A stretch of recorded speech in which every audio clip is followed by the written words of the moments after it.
Ooh, just echo on that table. I'd like to call the December board meeting of the Hudson River Black River Regulating District to order. Before we start, I have a couple of announcements to make. The first one is one of our board members underwent surgery yesterday for his shoulder, Dave Bergstresser. He's come through it very well, and on behalf of the board, we just want to wish him well and speedy recovery. Second one is Friday. I received the resignation of Mike Clark, our executive director, to pursue other interests, and accepted his resignation, and we're going to have to deal with it. Mike has served well, and we wish him best in his future endeavors. Let's stand for the Pledge of Allegiance.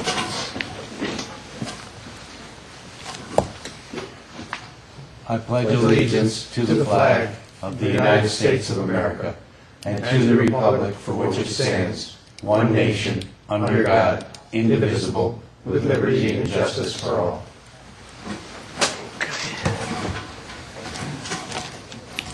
Roll call. Here. Mark Finkel. Oh, here. Albert Hayes. Here. David Bergstresser. Excused. Anthony Netto. Here. Jeffrey Rosenthal. Here. Robert Moore. Present. Robert Leslie. Here. Robert Fulton. Here. John Hodgson. Here. Stephanie Mazicki. Here. Richard Ferrara. Here. Mr. Chairman. Thank you. We need a motion to adopt or revise the meeting agenda. We need to revise it. We need to revise it. We have to include an executive session to discuss personnel issues. And we want to add... Where do you want to add that, Mr. Chair? I would like to probably add it after the staff reports, towards the end of the meeting, because it might be lengthy. And then we need to discuss the Baldwin-Clenna appeal that we heard last week. And we will put that, I don't know, where would be the best place to put that? You could provide it to ED's report if you want to address it early. Yeah. All right, it's number 7. Correct. Okay, I need a motion to adopt. And there's one other item. It's two other items. Okay. Well, consideration of the resolution regarding the executive director and resolution to authorize the executive director or counsel to enter into the comprehensive settlement regarding NIMA. Okay, I think we should do both of those after executive session. Yes. And we have one additional item under contract, Okay. which is before the board, and that's the Conkleeville Dam Phase 2 subsurface investigation amendment to the contract. So number D. Very good. Okay, motion to that effect? I make that motion. I'll second that motion. Mr. Rosenthal. Any discussion? All in favor, aye? Aye. Any opposed?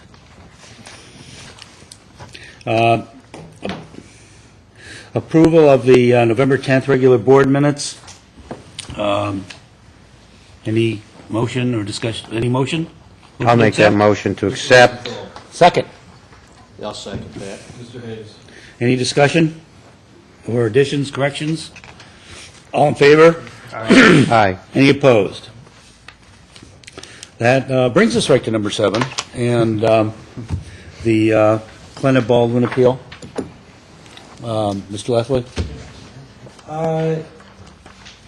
Mr. Chairman, the board took up consideration of the 514 Beach Association LLC access permit appeal at the November meeting. Janice Baldwin presented oral and written material to the board at that meeting to argue that certain board policies place too great a burden on landowners seeking access permit. She noted that at the same time she commenced the appeal, they submitted the necessary paperwork, and the access permit that they sought was granted. The appeal requests that policies and regulations governing any subsequent renewal of the special access permits be modified. I lay out for the board minutes basically what she recited, basically indicating that the requirement to carry insurance from the insurance carrier's perspective really requires an association to carry commercial insurance rather than homeowners insurance. And as a result, the premiums are more than they were prepared to continue to pay. They wanted to pay a lower premium. They're suggesting that there are now 3 classifications of permits: non-commercial, commercial, and special permits, and asked that a 4th classification be offered. And also requested that the coverage limits required by the board be reduced for that 4th classification. Staff noted for the board that nearly 100 associations have been created for the purposes of obtaining special access permits. The associations come in a range of sizes, including clubs, nonprofits, and homeowners association, and staff acknowledged that some associations are operated as marinas. The instant appeal is not really an appeal of a permit denial or an appeal of the condition placed on permit issuance, but rather a request for a rule change. Creation of a 4th classification of access permit would require a revision of the district's rules and regs. The rulemaking process itself is rather straightforward. However, the appealing party has not presented any proposed language to affect the change that they seek, nor demonstrated that creation of 4th classification would alter the commercial insurer's interpretation, suggesting that 2 unrelated individuals on an LLC would likely preclude listing of that LLC on a homeowner's policy. Absent a concrete proposal and clear understanding of the impact of a rule change, I'd recommend that the board take no action to, right now, affect a rule change. The adoption of a resolution to alter the special policies established in 2003, it was Resolution 030302, is also rather straightforward. However, even were the board to reduce the policy coverage limits from the 1 million, 2 million coverage limit to some lower amount, the appealing party has offered no compelling evidence that associations organized, like the 514 Beach Association LLC, would find it easier to secure coverage. Therefore, I'm recommending that we take no action, or the board take no action, to modify Resolution 030302 or the special policies established thereunder. So I leave it to the board at this point to determine whether they want to sustain the appeal and offer a change in resolution or a change in rules, or deny the appeal. I know that there was some discussion about denying the appeal and then bringing forward But I had something else. I had talked to Mike.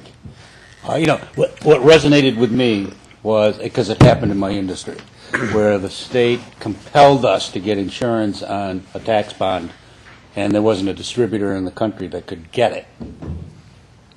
It's one thing to say, okay, we need. So I said, maybe we should. And when they said they're having trouble getting insurance, it occurred to me that it's something we should study. And I suggested that we set up an ad hoc committee to look at the rules, look at the permit, whether we could do another class and invite some association members to be on that, staff members and some board members, and maybe even an insurance person, just to kind of study this, to get a feasibility, come back to maybe make a recommendation on the class of permit, whether we could take in something like that. I concur. I think simply to deny this appeal without recognizing that some of the issues that they raised are legitimate issues would really be a slap in the face to these people. But to say, look, you've paid the premium, so we have to deny your appeal. However, we are going to move forward and explore. We are going to, I'm a backlotter in an association, so I have some familiarity. My familiarity is that there is great disparate treatment among the many groups, I won't say association, organizations, as it plays out. And getting the insurance when you're a homeowner's insurance versus a commercial enterprise, a marina, you're subject to the same travails, yet homeowners can hardly afford it compared to a marina that's getting a lot of money. So I think we should simply deny the appeal with an explanation to these people, a nice letter that they've brought some legitimate issues to our attention. And we'd like one of them to sit on a committee. And we'd like them to sit on the committee, and we would like to start to explore that. Can we put that in the form of a motion? What I said, I move. I'll make the following motion. Based on the fact that the appellant has in fact submitted the appropriate paperwork together with the insurance premium, the issues that they raise are moot. And as a result, the appeal is denied. However, the issues that have been raised by the appellant are compelling, so much that the board has decided and will organize a special committee to examine the permit system as it applies to organizations And associations? and associations, whatever those three categories are. Yeah. I was also involved in a purported rule change exercise some years ago, as were many of the staff and board members, and that was a fiasco. And I don't want to open up a whole rulemaking. I would like to focus on what we can do for associations. just this issue. Just that narrow. Limited to this To issue. specifically address Listen, the commercial absolutely. insurance. An ad hoc committee for this Well, issue. maybe just the insurance, but maybe a broader review of the issues that these organizations The face. classifications. yeah. I just don't think it's fair as an example, that a marina with 300 slips is subject to the same constraint, or conversely, to a homeowners association of two people that got together to form an association. And we should just examine that. That's my motion. Okay. Do you want to offer any specificity as to who's on the committee? I don't think we need to do that. Well, we're going to have board, Okay, the committee will consist of, if you mind amending it. No. Board members, staff. But which board members, which staff? Or Or number of, I mean, you could actually, let's just do a number. No more than 2 board members. I'll volunteer my services I on will that. too. 2 board members. 2 staff members, or it should be one staff member, or 2, whatever you're right. I don't care. Okay. We'll staff the committee in any And a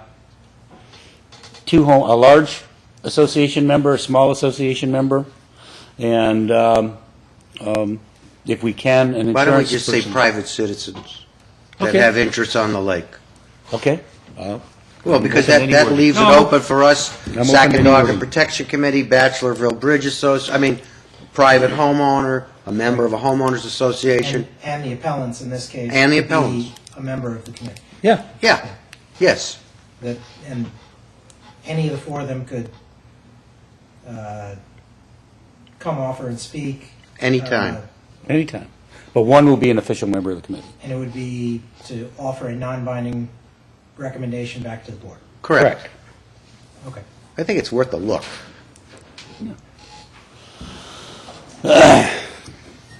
Do we have a second to that? So we have. Would you please read that back? No. I need a second to that? I'll second that. Any further discussion? Well, this room's like an echo chamber. All in favor? Aye. Any opposed? Thank you. We move to contracts. Request. I did, Mr. Chairman, Sure.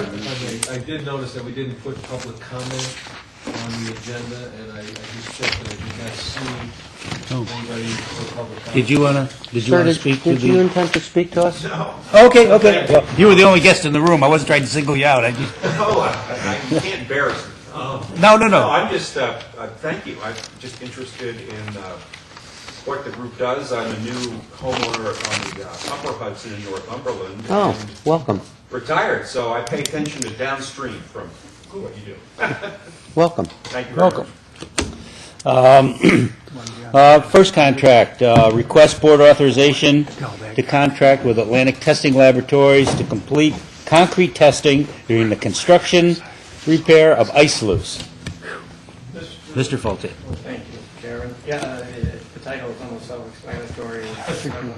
I'll make that motion. Covers almost everything I need to discuss, but obviously it's directly related to our ice loose repair that's we anticipate to begin May 2016. Actually have, as a side note, we have published, advertised for bids as of last Friday.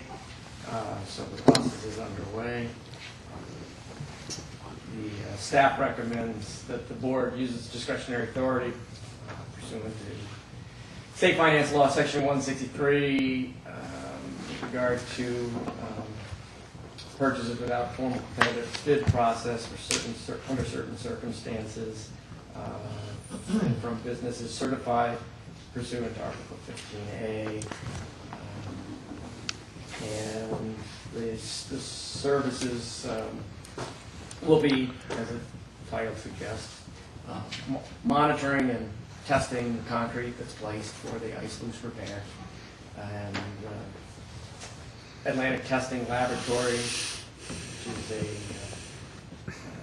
a women-owned business enterprise, has provided us with a proposal, and they have demonstrated that their qualifications and experience are such, and their past performance is such that they will be responsible and reliable to complete the work. And they have given us a estimated fee of $6,762. The proposal is attached, as well as the scope of work. Fitted unit pricing would be initially not to exceed for that $67.62 for the quantities that we've estimated. And staff recommends conditionally awarding the work to Atlantic Testing Lab and seeks board acceptance and recommendation and authorization to form a contract to complete the work and authorization to execute that agreement in the amount of $67.62. And I'll take any questions. $67.62 bargain. It would be nice. $6,062, yeah. I know. Any discussion? First, a motion to accept his recommendation. I'm sorry. I'll make that motion. Second? Mr. Neto. Any further discussion or comments? All in favor? Aye. Any opposed? You continue. Thank you. Next memorandum is on the request for board authorization to procure engineering services for the Continental Spillway reconstruction. Thank you. And this is tied directly to or somewhat related to our now ongoing ice link remediation and the other portion of the work that's defined by that title, Spillway Reconstruction Project, is a grouting and concrete, surface concrete repair, grouting of the foundation and repair of all the deteriorated concrete in and around the spillway at Conklin. This was part of our 2015-18 budget approved by the board. The first phase of work, as I mentioned, is the ice loose repair. The second phase of work is the grouting of the foundation, the rock, and the foundation itself to hopefully eliminate, if we are successful and at all ends, eliminate all of the leakage that occurs through that rock foundation that the spillway sits upon, and then to repair the deteriorated concrete. I think it was probably early 80s that the concrete was last repaired and resurfaced at the spillway, and it is time to address that again. Got a summary of the work, going through some engineering procurement to design the grout and concrete repair, and then obviously fall into a construction phase following completion of that engineering design. Staff seeks board authorization to procure engineering services from a qualified engineering firm to complete the engineering design work necessary to complete the grouting and concrete repair project.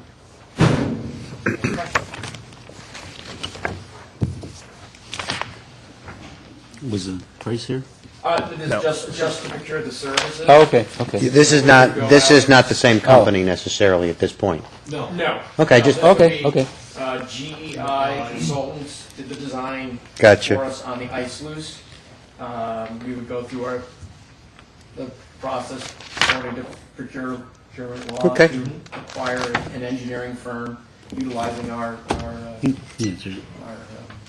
their firm's submissions of their annual statement of qualifications to select firms. A motion to that effect, authorizing the, I'll make that motion. Mr. Rosenthal. second? Mr. Nato. Any further discussion? All in favor? Just to be clear that you're going to sorry. generate an RFQ and then an RFP, request for qualifications, followed by a request for proposals, or has the work been outlined? This will be pursuant to State Finance 136A, so it would be typically would be a request for qualifications. In the case of the qualification, we do annual qualifications Okay. of those Pre-qualified firms that then. can provide the engineering services that we require. Okay. We will look at those annual qualifications and select 3, probably 2 or 3 at least, engineering firms, and we will look at who we believe can do that job the best. And then engage them in a contract, at which point that contract would be brought before the board. Thank you. Yeah, it's basically a further evaluation specific to this project based on the qualifications that have been previously submitted. Pre-qualified Those individuals. folks I have see. been pre-qualified, now we qualify them, and select the highest qualified firm out of that, a sub list of that pre-qualified group. Yeah. Thank Okay. you. Any other questions? Thank you. I'm sorry, when I said, I started to call for the vote before. All in favor? Aye. Aye. Any opposed? We will move on to contract C, and also Mr. Folke. Thank you. This is related to Hawkinsville, the remediation. There is a need to determine, before we get into construction, we need to determine the location of some of the bedrock in and around the new outlet structure that will be constructed at Hawkinsville, the new gate structure as well as the new spillway structure. And so what we're looking to do is hire a firm to complete that subsurface investigation. It be a fairly simple process. Probably at this point does not look like it'll be requiring sampling. It's just merely a probing. You drive a rod into the ground to determine the depth to rock, so that we make sure that the assumptions of the engineering firm were correct, and that we don't get into the field and then have to make significant changes to our construction contract because we find that the rock might be at a different location or depth than we think. And so a little bit of money spent now can save them a lot of headache later in the middle of the construction contract. And we estimate that the cost of the investigation to be about $5,000. And staff seeks board authorization to procure subsurface investigation services from a geotechnical drilling firm to complete the subsurface investigation. Do I hear a motion? Motion. I'll second. Mr. Moore, Mr. Rosenthal. Any more discussion? Questions? All in favor? Aye. Next thing I wrote down was contract D, but I don't know who. Conklinville Dam Phase 2 subsurface investigation. Correct, and I Let That's me all for guess, you? Mr. Fulton. And I handed out, yes, sir. And I just handed out, I believe, it was also emailed. Yep. Yep. We handed out a paper copy of the memo and the attachments. Back in June this year, the board awarded the Phase 2 subsurface work at Conklinville to Aztec Technologies.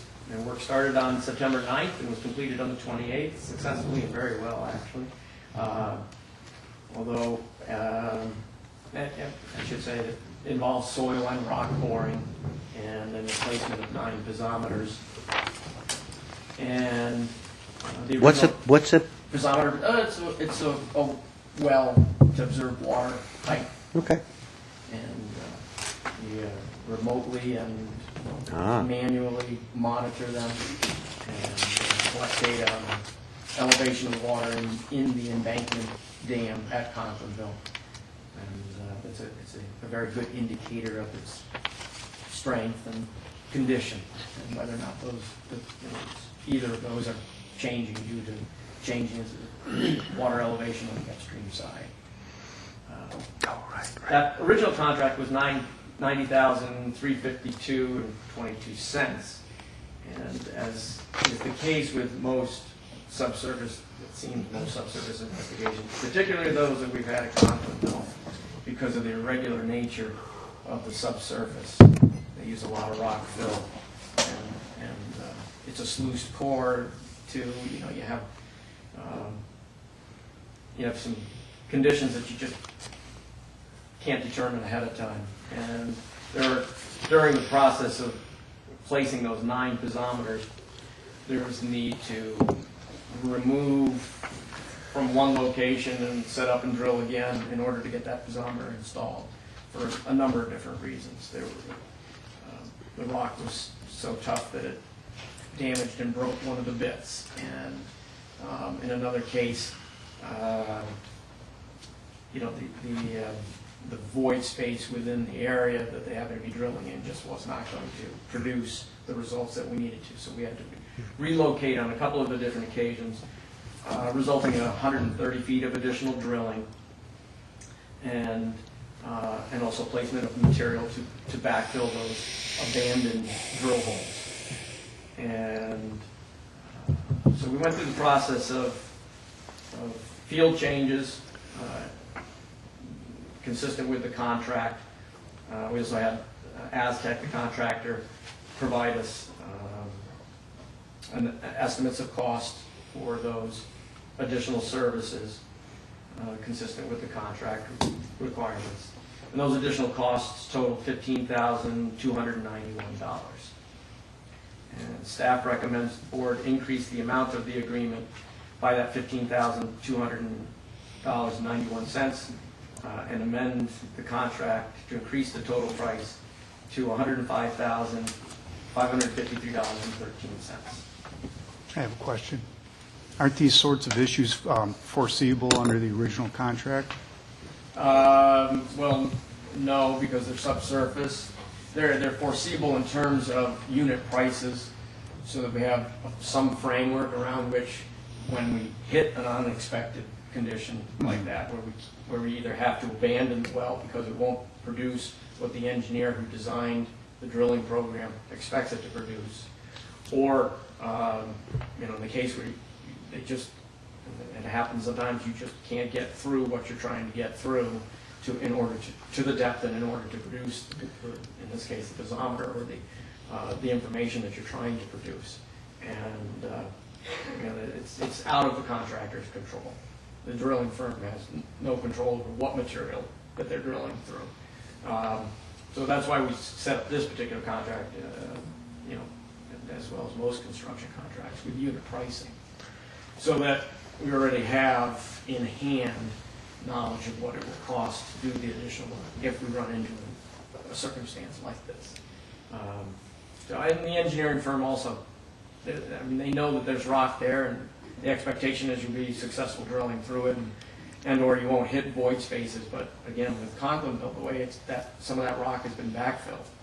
They get down to the depth where they need to be, and the conditions are just 60 feet below that just are unknown. So as a result, we had to relocate a couple of the holes and drill the extra 130 feet. Any other questions or comments? If not, a motion to accept the additional contract. I'll make that motion. Do we have a second? I'll second it. Mr. Rosenthal. Any further discussion on that? All in favor? Aye. Any opposed? So carried. Thank you. We will move on to staff and committee reports. General Counsel, Mr. Leslie. Mr. Chairman, if I might like to offer a rather detailed explanation of where we are with the Erie case. Sounds good. That sounds awesome. Because I think it'll help the board and staff to all kind of understand where we are. November 19th, FERC issued its order dispensing with the rehearing request advanced by Erie Boulevard Hydropower and the Boralex companies. The November 19th order dismissed Boralex request in its entirety. With respect to Erie, the order granted rehearing in part and then, in the same document, dispensed with rehearing by modifying one provision of the August 21st order to clarify that one of the 5 projects attributed to Erie is actually owned by a separate subsidiary of Erie's parent company, Brookfield Renewable Energy Group. Brookfield had purchased that project, FH Opco LLC, which is formerly owned by Finch Prime, in 2007. About 14 months after Erie and the regulating district executed the 2006 stipulation of settlement, forming the basis for FERC's denial of Erie's claim for credit against previously paid state-based assessments. FERC's November 19th order separately calculates the dates for commencement of headwater benefit assessments for that project, the FH Opco LLC, and the remaining 4 Erie projects, EJ West, Stewart's Bridge, Spire Falls, Sherman Island, and Feeder Dam. Since Erie's claim to a credit against the state-based assessments paid by Brookfield on the FH Opco project in 2007 and 2008 is not affected by that waiver contained in the 2006 stipulation of settlement, Brookfield's obligation to commence payment of its $66,548 headwater benefit assessment on the Opco project from July 1, 2009 must be offset against the $161,251 outstanding overpayment. Once the regulating district clarifies how Brookfield wants to address that $165,251 offset, whether it's write them a check or offset against their $66,000 until that overpayment is exhausted, the end result will be that Brookfield will continue to pay the $365,000 per year annual headwater benefit assessment for the 5 projects owned by its 2 subsidiaries. Erie, Brookfield, and or the Boralex companies may elect to appeal FERC's decisions. The parties, or rather any aggrieved party aggrieved by the order of the Commission, may obtain review of such order in the United States Court of Appeals by filing in such court within 60 days a written petition praying that the order of the Commission be modified or set aside in whole or in part. Where are we on that aspect? That doesn't pass until January, it's the first month of the year, January 19th. And any hint, indication? None at this point. There's no indication that either Erie or Boralex are preparing to appeal. Boralex has paid us. Erie has paid us, Boralex has not. So Any communication with Boralex concerning the treatment of the overpayment against their assessment? Mike called both Boralex Sylvain, I can't think of his last name, who's counsel for them, and Tom Uncher, who works for Erie Boulevard. He did not get a call back from Borlex and played phone tag through the end of last week with Mr. Uncher. I plan to pick up both of those if the board is amenable and run with it and see what we find out. All right. So while Erie is paid, Borlex is not. Borlex may now be subject to penalties for non-timely payment of their headwater benefit assessment. Also of note, the FERC order dispensed with Albany Engineering's request for clarification as to when they should start paying their headwater benefit assessment. The FERC order basically appears to say now, or rather when we issued the order August 21st. Albany Engineering may also be subject to penalties for its non-timely payment of its headwater benefit assessment. So I wanted to run through that just so that hopefully it clarified. There's a lot of information there, and I'm obviously willing to answer any questions you may have. But that's kind of where we are with them. With regard to NIMO, I sent you all a memo with an attached resolution, a term sheet, and the mediation settlement documents submitted by us and by NIMO. The term sheet outlines basically the negotiated settlement. What our counsel at Governor Filazzo wants us to do is get authorization for an executive director or myself to execute any settlement document necessary to put this thing to bed, so that a stipulation of settlement can be filed in each of the courts. Bless you. The federal court, State Supreme Court in Onondaga County, State Supreme Court in Hamilton, State Supreme Court in Herkimer, with respect to each of those 28 different lawsuits, rather than have to fight out those battles for individual stipulations and then bring each of those back to the board, which might delay the process. So basically, they took a look at the resolution that I prepared for you guys and sent you last Friday. They made a couple of minor tweaks. I've given you that updated resolution on your desk. Really, the operative paragraph is the last one, where they throw in more comprehensive language than they had offered. So I guess I asked the board to consider acting on that resolution, giving authority to settle the NIMO litigation on the terms outlined in the. Yeah, I mean, we'd pretty much talked about and agreed on all the terms anyway. Right. I only have one lingering question. Are there any upsides, what if any, upsides, downsides, or interrelationship between Niagara Mohawk and all the remaining Borlex and other litigations out there?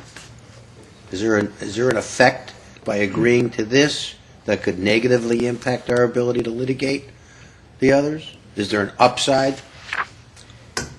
This settlement will affect those other entities to the extent that we have to do a reapportionment on the Black River side. Which we've already agreed in principle is a good idea. Is a good idea, yeah. So, for instance, this will impact how Erie is treated on the Black River side, which may, because it's one company, impact how they want to deal with the Hudson River side. But I doubt it.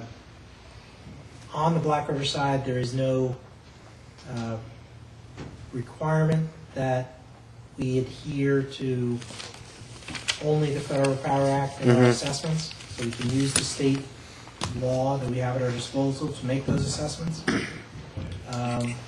It wouldn't weaken our ability to negotiate or litigate? No. And conversely, it wouldn't provide an additional leverage or advantage to their side. No, I don't believe it does. That'd be my only concern, that we don't tie our hands No, in any manner, shape, or form. I think we're freeing ourselves of a Yeah. significant liability. Okay. Ultimately, could we prevail and get NIMO to pay us No, another $900,000? that, Maybe. Probably. But that would come at a cost, and we have before us a settlement which I think, appropriately handles okay. all matters before us. Well, I'm happy. good. A motion to accept the settlement as written? I'll make that motion. Second? I'll second that. Mr. Hayes. Any further discussion, comments? Just the request that Mr. Leslie made, that we be precise with regard to who executes this for us. Yeah, at this point, it's set up to confer upon the executive director or general counsel. And general counsel. And/or. It's already there. That's fine. I missed that language. Okay. so. Okay. No further discussion, all in favor? Aye. Aye. Any opposed? It is nice to have that behind us. It is wonderful. Kudos to our in-house counsel as well as our legal staff. This has been a nightmare. Yep, it has been. So that aspect of where we have been and where we are now, obviously, Mike deserves a lot of the credit as well. To put that FERC matter essentially behind us, we still face an appeal, but maybe not, and to get the NIMO matter behind us cleans our decks of all litigation. Oh, yeah. Yeah. We can come to meetings and talk about We may be able to focus on the lake. regulation business instead of litigation business. Right. Those damn ice sleuth issues. Yeah. Oh, wait, let's have another lawsuit. I don't want to talk about ice sluices anymore. Don't say that. I'm just kidding. Okay. We'll go to, were you done with your general counsel report? Or Only if there are any questions. any questions? Oh, no. Compliance officer, Mr. Zicki. Thank you. My report can be found on page 55. We're currently in the third quarter of our end of the spending year. Currently, our spend is at $85,990.94. For comparison, our second quarter total spend was only $10,036, so it's a huge spend for this quarter. That does not include the $100,000 for Aztec, which will be put into this quarter as a payment this quarter. So year to date, we're at 31.6%, so I don't think we'll have a problem reaching our required 30% for the year. Of course, I can't project what we have for the fourth quarter. On pages 56, 57, 58, you will find the contract staff report. Those are in your packet each month for your review, and that satisfies the public buildings law section 28, 79. If you have any questions on the contract, I'd be glad to answer that. Other little things that I'm working on, I'm still working with iMedia consultants to upgrade our website. They're working on a new design. I've submitted some photos to them. They are implementing a photo gallery for both areas of the district, and we're still undergoing the conversion in the Bartown office that they're going to move over from traditional phones to the VoIP program. Any questions? If not, we'll move on to report. Any questions?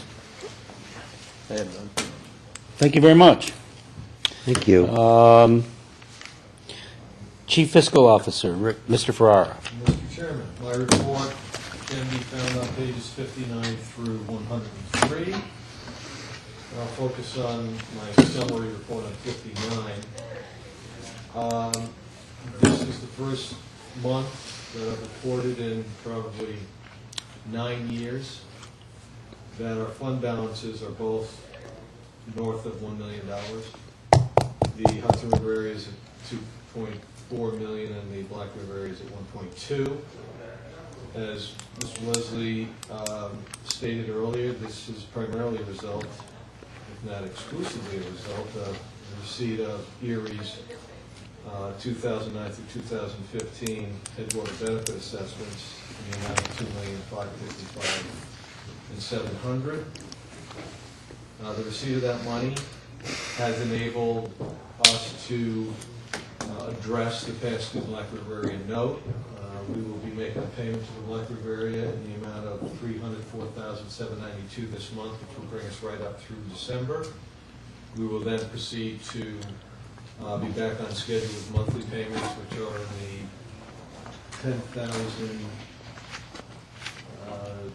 $10,510 a month. We were also able to pay the current Saratoga school taxes. And yesterday we received the Saratoga current assessment less the past due taxes, which have been outstanding since 2009 through 12 of $920,000. So we received a check for the balance of the assessment less that past due taxes of $115,143, which takes us back to full compliance with the consent agreement. And now all of the counties will pay us their full assessment. We have no property and/or school taxes in arrears. We will also be able to pay our annual retirement pension bill on time, which is generally I think you can pay as early as December to get a small credit, but no later than January or February, which we have not been able to do for several years. And in fact, last year we were given, I'll use the term grief, as to our tardiness in paying that bill. So we are really looking very good in terms of having now the ability, and I would recommend to the board that sometime after we clear any appeal hurdles, that we probably look at some of the surplus and set some of that aside for stabilizing assessments in the Black and the Hudson, and that's a discussion that I look forward to having. Aside from that, everything is pretty much running smoothly, and if the board has any questions, we want to have How does this current surplus affect the bonding and stuff? again, gives us the flexibility. If we're talking right now on the EFC front, the plan was to bond the entire cost of the full reconstruction of the Countyville Dam, zero interest up front, and then once it's completed, we get some very reduced rate, and it's over 30 years. That doesn't prevent us from doing that and then paying some of that principal right up front, Okay. reducing the 30 years, save us probably tens, if not hundreds of thousands of dollars of interest. And we could also do the same thing in the Black River area with regard to the Hawkinsville reconstruction, because that's when we have to go out and do that one on our own. And Much more expensive. right, and that's $1 million and ton of interest, bond interest involved in that, and we could certainly Okay. mitigate a lot of the interest there. So we're in a great spot to look at that and do some things, and not have to be so creative in terms of how do we fund things from month to month.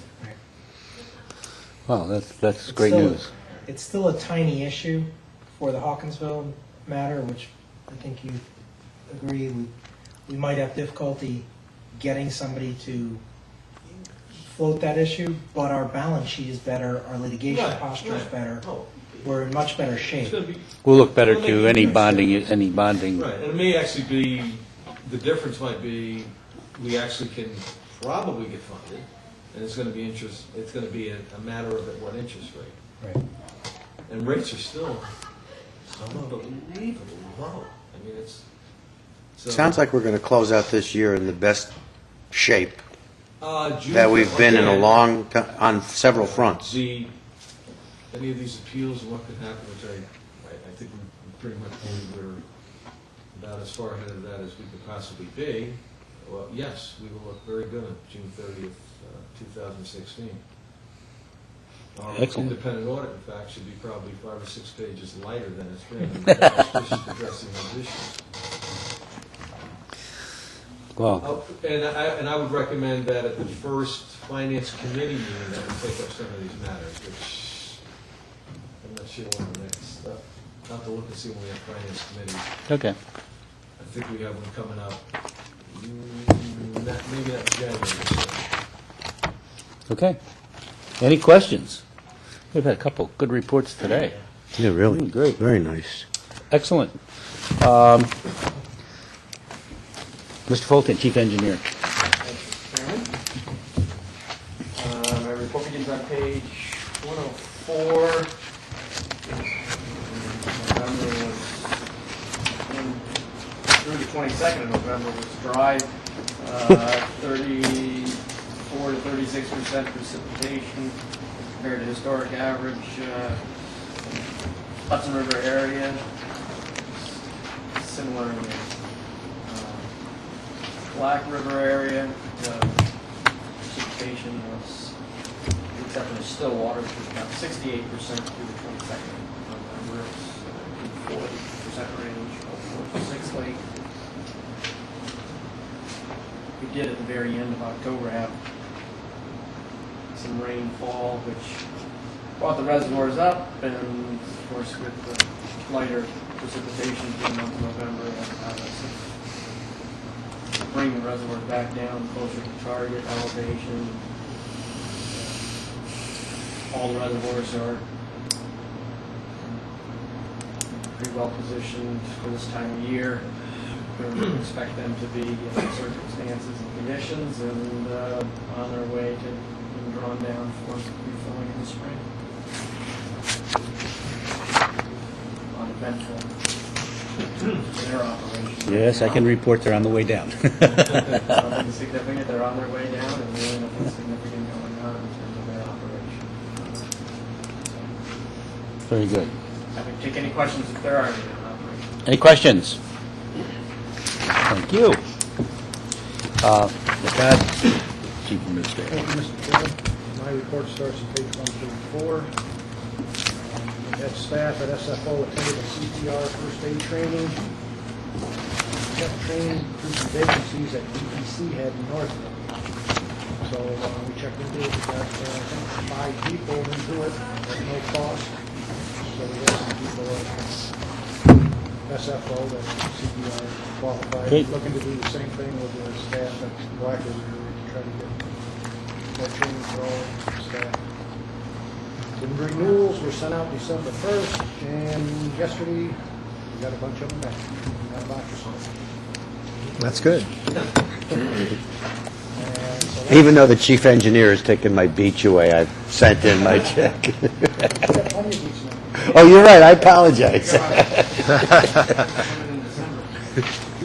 And the riprap around the lake is continuing, the way the weather's looking, and the lake levels are, we should still plugging ahead. It looks like we'll probably get a couple more weeks, at least the riprap goes around the lake. Great. So, looking good.